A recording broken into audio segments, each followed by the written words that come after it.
Welcome to Your Daily Detroit, sharing what to know and where to go around Southeast Michigan. I'm Jared Stays, and this is your show for Thursday, January 16th, 2020. Today, we're going to touch on some stories around town and then talk about a new study out today that dives into Michigan's long-term substitute teacher crisis with Alexandra Schmidt from Bridge Magazine. Let's just get right into it. First up, Macomb County. There's a new movement afoot to turn it into a sanctuary county. Now, that usually means not complying with immigration and customs enforcement requests. Oh, but not here.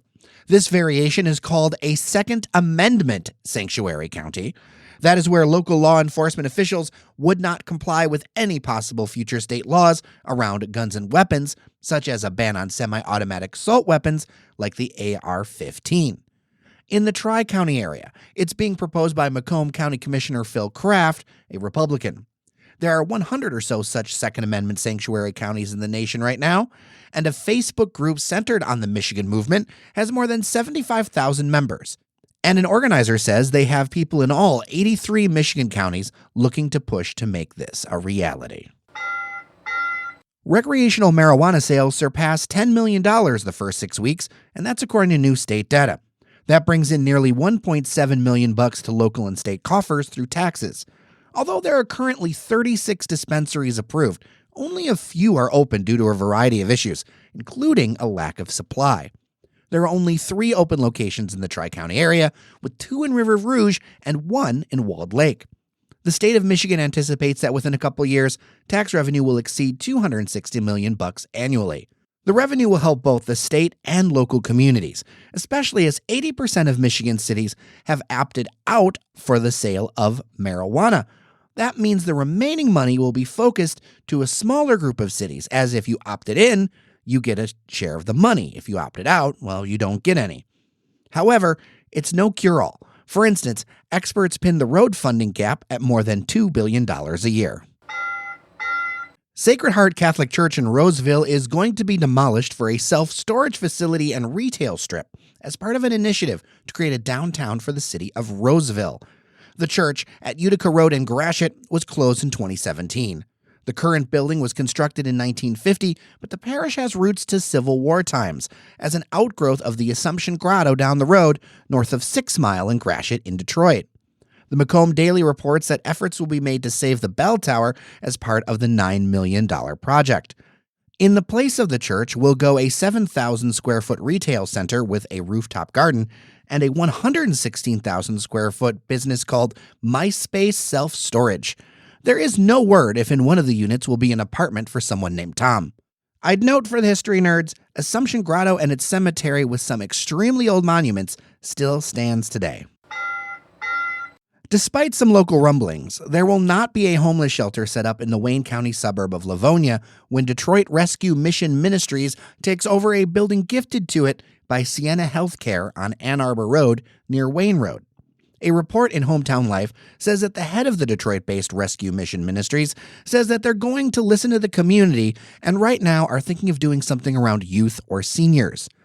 DRMM was founded in 1909, has 16 facilities around the region, and its headquarters are on Stimson Street in Midtown, walking distance from that failed Alamo Drafthouse project we told you about yesterday. Which takes us back to Detroit. As of today, a new Beyond Juicery and Eatery is open in the new center on Grand Boulevard, steps from the Fisher Building.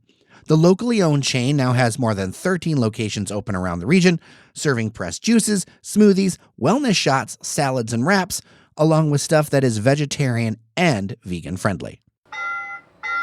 And this last roundup story I'm including is just so I can say the words Mr. Dips. Eater is reporting that this New York City chain, yes, it's called Mr. Dips, is coming to Detroit. Eater describes it as, and I quote, Shake Shack on acid. I feel like I've got a few friends who would know that vibe. They do potato buns, soft serve ice cream, and of course, burgers, all that stuff. It has roots starting out of an Airstream on top of a hotel in Brooklyn, which I think that speaks for itself. Anyway, it's opening up in the swanky Parker's Alley behind the Shinola Hotel in downtown Detroit. More details are in the Eater story, and of course, like everything, I'll link to it in the show notes. Joining me on the line is Alexandra Schmidt from Bridge, Michigan. She's here to talk about a new report they have out, which is the latest in a series of just eye-opening things that they have been doing. This one is called No Substitute, the public's agenda to reduce Michigan's reliance on uncertified long-term substitute teachers. Alexandra, welcome to Daily Detroit. Thanks for having me back. It's always good to be here. This is an issue that I know listeners feel, right? Because their kids are in classrooms with a lot of substitute teachers, but oftentimes you think about it as localized to your particular district or your particular classroom. You guys took a look at this as kind of a level up and found some pretty stunning stuff, right? Yeah, last summer and fall, Bridge Magazine did an investigation into what turned out to be an exponential increase in reliance on long-term uncertified subs across the state. We found that in the 2018-2019 school year, there were 2017-2018 school year, 2,500 long-term subs in classrooms across the state, impacting up to 50,000 students. So when we released the findings of our investigation, there was a lot of concern both from our readers and education experts. That is why we decided to take the next step and host a conference on this issue in November, and also do a statewide poll to get a sense of what residents thought about the trend, as well as what steps they think the state should take next. Before we get into all of that part, do you kind of have an idea of why this is happening? Because this is a pretty stunning number. Yes, the education experts that we spoke with really put a lot of the blame on the teacher shortage. The state does not currently have enough teachers to fill all the classrooms, and when that happens, as Dr. Elizabeth Moji, the dean of the University of Michigan School of Education, pointed out, that's when schools turn to substitute teacher pool. But once you deplete the substitute teacher pool is when schools turn to these long-term uncertified substitute teachers. All right, so people are familiar with the concept of a substitute teacher, but we are specifically talking about something called a long-term substitute, and that is a different thing. Can you kind of unwrap what that really means? Right. So given the state's teacher shortage, schools are going into the year having classrooms of children that they don't have a teacher for. It's not just that, they have a teacher that's out sick for a week. They have a room that doesn't have a teacher set up for the entire year. So a long-term substitute is somebody that is brought in up to the entire year. These long-term subs, in order to be hired, need to have 60 credits of education beyond high school. That is the equivalent of 2 years in college or an associate's degree. This does not have to be in education credits or anything related to the topic that they are going to be teaching kids on. This is a lot less stringent than what it takes to become a certified teacher, which requires a bachelor's degree, a teaching program, and student teaching. One of the things we did find in polling is that the public doesn't think that these are enough qualifications. Nearly 90% of residents said that they think the state should require long-term substitutes to have formal K-12 teacher training, and about 75 to 80% said that the state should require long-term subs have either a bachelor's degree or professional work experience related to the subject that they are teaching. Well, and so to be clear about this, there is no certificate for this particularly. There's not a thing that the state issues that says you have to go through a class or something to become a long-term sub, right? No, you need to have those 60 college credits, and that is it. During the course of Bridge Magazine's investigation, we found there were people that had been wedding planners previously and now were teaching classes like math. Someone had applied to a job at the County Road Commission before becoming a teacher. It really is whoever the schools can pull in. And a lot of the schools we talked to said they really would prefer to have a certified teacher, or that they were working with their long-term subs to get them certified,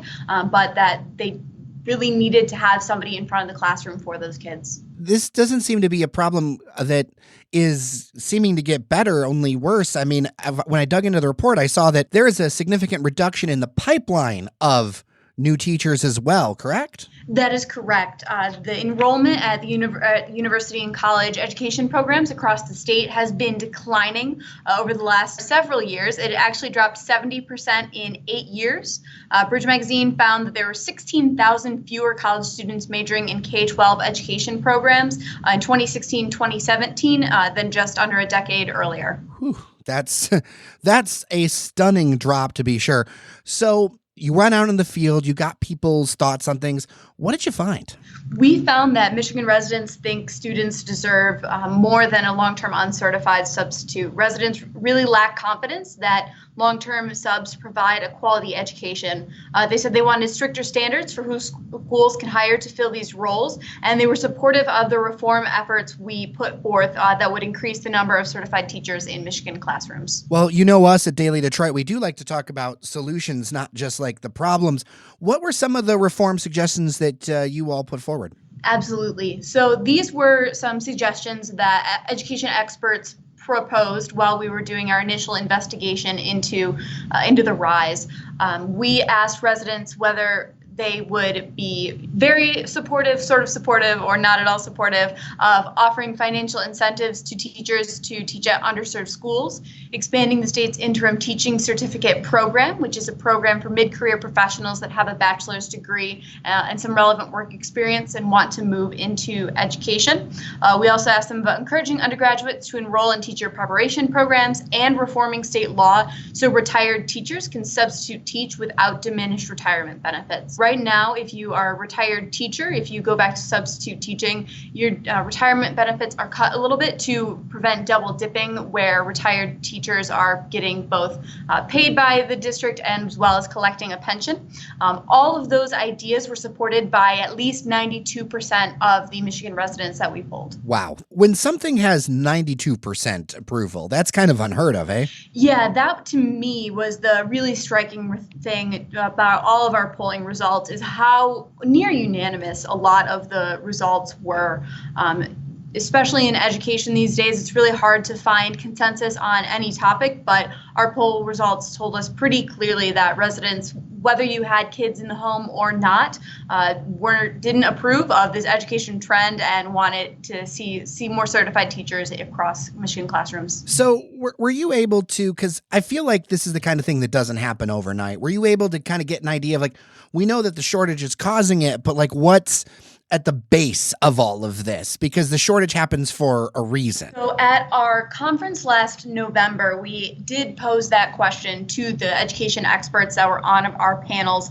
They pointed to a couple different things. One of them was low salaries. So the average teacher pay in Michigan has dropped over the last couple of years. And while it is higher than the average income in the state, it takes about 6 to 10 years to get to that average pay. And a lot of teachers are leaving the profession before they reach that mark. So low salaries are certainly a reason they pointed us to. And a lot of the reason that people leave the profession, they said, has to do with a lack of respect for the profession that's really fomented over the last couple years, and the disrespect leading to policies that they said they felt are punitive and actually sometimes inhibit teachers' abilities to work, such as increasing class sizes. And then several of the experts also said that Michigan's racially homogeneous workforce was a bit of an issue. 92% of teachers in the state are white. That does not reflect the population, and that can get in the way of some education, as research shows that racial representation in the workforce helps student achievement. If people want to know more about this report, take a look at it, get to see, dig into it for themselves and come up with their own thoughts, where can people find it? So we have the entire investigation as well as this report on our website, which is bridgemi.com. If you click on special reports tab right at the top, you can then go to the special report subbing out teachers, and you will be able to find all of this there. Awesome. Well, thank you so much, Alexandra Schmidt, Bridge, Michigan. Thank you. Thank you.